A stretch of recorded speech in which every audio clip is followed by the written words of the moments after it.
Haleluya, salam berkat sukacita buat saudaraku sekalian. Kita bertemu kembali dan senang rasanya apabila bisa memberkati Bapak Ibu saudaraku sekalian. Dan secara khusus bagi saudara yang mungkin sedang sakit, saya berdoa supaya saudara cepat sembuh. Dan saya berdoa biarlah kiranya Tuhan menjamah dan menyembuhkan. Karena firman Tuhan juga menyatakan bahwa oleh bilur-bilurnya segala penyakit yang kita alami disembuhkan oleh Tuhan. Saudara jangan berputus asa tatkala saudara sedang mengalami ujian seperti ini. Tetapi teguhkan hati kita, kuatkan iman kita, sehingga setiap persoalan dan masalah itu mampu kita hadapi. Saudara yang mungkin sedang ada di rumah sakit dan sedang terbaring di rumah sakit, dan kebetulan ada saudara-saudara kita yang sedang mengirimkan pesan firman Tuhan, be blessed in few minutes ini, saudara tangkap intinya. Bahwa firman Tuhan itu selama-lamanya iya dan amin. Karena firman Tuhan adalah suara Tuhan itu sendiri yang berkata-kata buat kita.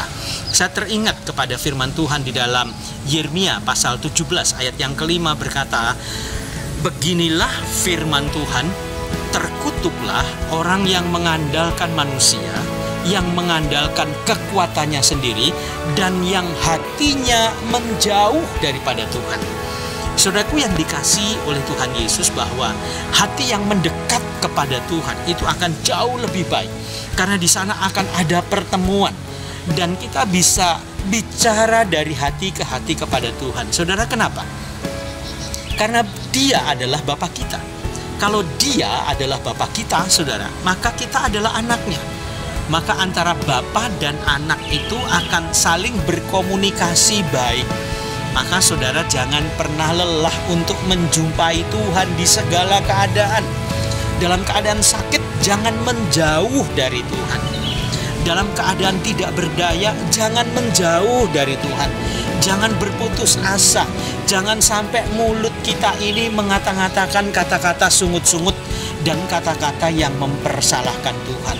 Stop untuk itu semua. Mulai hari ini, saudara, percayalah. Pergunakanlah mulut kita untuk bicara yang baik. Janganlah kita mengata-ngatai orang lain yang mungkin telah menyakiti kita. Belajar untuk mendoakan orang yang menyakiti kita. Firman Tuhan juga berkata, musuh saja harus kita doakan. Apalagi orang-orang yang ada di sekitar kita.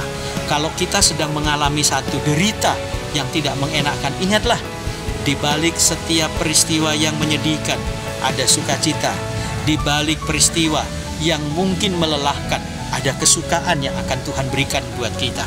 Maka jangan pernah menjauh dari persekutuan kita dengan Tuhan. Karena orang yang mengandalkan Tuhan, ayat selanjutnya berkata, dia akan diberkati. Ia seperti pohon yang ditanam di tepi aliran air, sehingga hidupnya, saudara, selalu menghijau. Artinya selalu sejahtera.